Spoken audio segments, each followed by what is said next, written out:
What is up, guys? It's your boy Rick Kakis, and today, with the new weekly reset that just hit Destiny 2 within episode Heresy Act 2, we have access to yet another exotic catalyst for the Barrow Dyad exotic submachine gun. And once again, it's available through a secret exotic quest, and I do mean secret.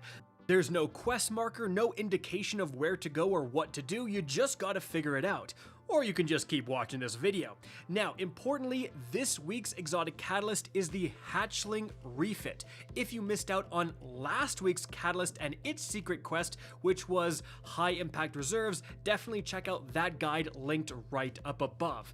Now, as for this week's catalyst, what you need to do is load into the Nether seemingly on any difficulty, any mode, but you do need to have the Barrow Dyad equipped, or at least we did, and also you need to be in the Trenchway location, so you can just load into the Nether over and over again until you get Trenchway. But once you spawn in, you want to head to the opposite side of this area, past where the actual trench is, to this corner right here, and then whip out your ghost to unveil a secret pathway. Head up this pathway, and it will lead to this room right here. Now, once you get inside this room, you need to interact with this particular object, and when you do, it will open a portal. Head through this portal, and then it's going to teleport you to a different location where you can loot these two chests, and as you can see, one of them will give you the exotic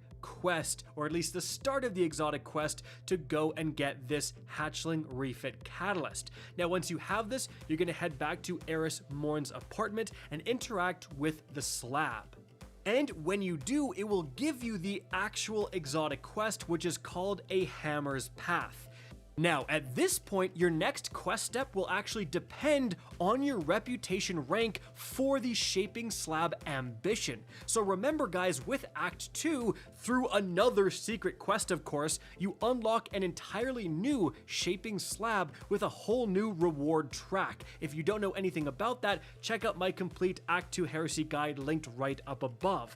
But for me, I wasn't fully ranked up. So the max rank is 12. I was rank 7, and so my next quest step was to fully rank up my ambition path. So you have to change it to the new Shaping Slab and fully rank that out. If you already did, it will actually just update to the next part, so feel free to skip ahead to the timestamp right up above, guys. But if you're like me and you now have to grind a bunch of episode Heresy content to reach the new reputation rank, well, I have a bunch of tips to help you do that. First and foremost, I was surprised that I was only rank 7 because I played a lot of the Court of Blades and even Expert Court of Blades the previous week. Turns out the Court of Blades is trash for reputation gains.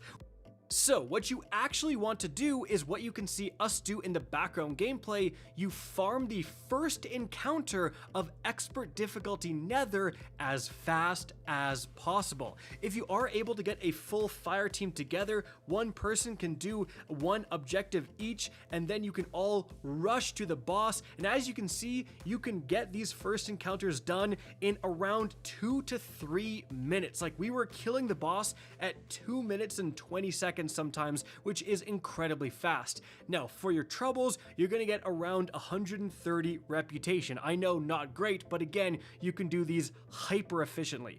Now, if you can't do expert or you need matchmaking to find a team, normal difficulty Nether is still going to be quite good, because remember, guys, while you're farming this, grab these metastasized essences, grab these objects, because when you deposit 10 of them, as you can see right here, you get over 200 reputation towards your Shaping Slab. So while you are getting reputation for farming Nether encounters, you're now also getting reputation every 10 of these when you do go back to the Shaping Slab. So like, I saved up 30 and then just deposited one after another.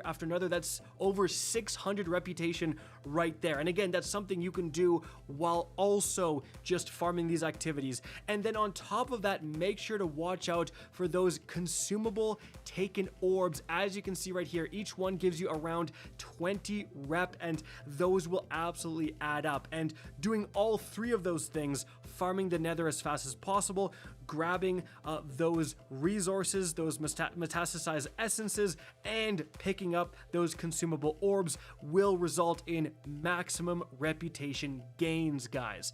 And of course, using one of the cracked builds I've made a video showcasing, like the Bolt Charge Titan or the Geomegs Warlock, doesn't hurt either. Now, when you eventually farm the heck out of the nether and get your reputation all the way up to the maximum, which is rank 12, and purchase all of the different reward path upgrades, then your quest step will update, and now you have a pretty crazy objective. So, last time you had to do an expert Court of Blades with a unique loadout. This time it's expert difficulty nether, which is actually a bit harder. With the Court of Blades, it didn't really matter how many bosses you killed. With the nether, you're gonna have to kill those bosses to get the completion. So this time it's all close range weapons. And that's going to include shotguns, glaives, swords, as well as the Barrow Dyad submachine gun. And once again, I am taking this wording to say that you have to have the Barrow Dyad equipped, and then your other weapons can consist of shotguns, glaives, or swords.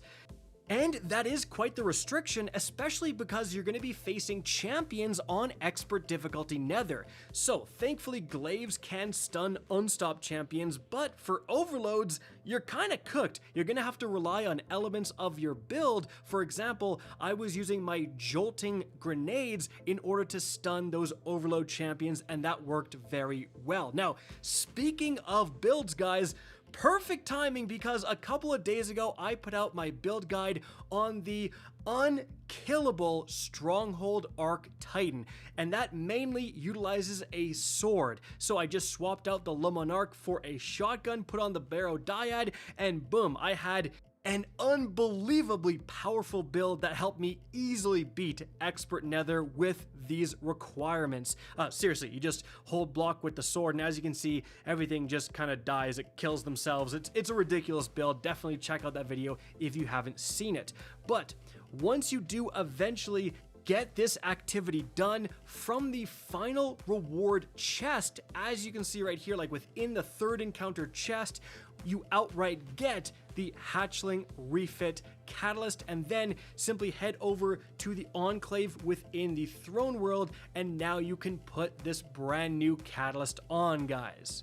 And so guys, there you have it. That is going to be it for the video. I hope you enjoyed and found this informative. If you did, please remember to help me out by simply rating and especially sharing this video. If you guys want to see more Destiny 2 content similar to this, don't be afraid to slap that subscribe button. If you want to get in touch with me and keep up to date with the latest channel activity, the best way is to follow me on Twitter at RickCacus, that is linked in the description down below. Again, I hope you enjoyed the video, and as always, have a good day.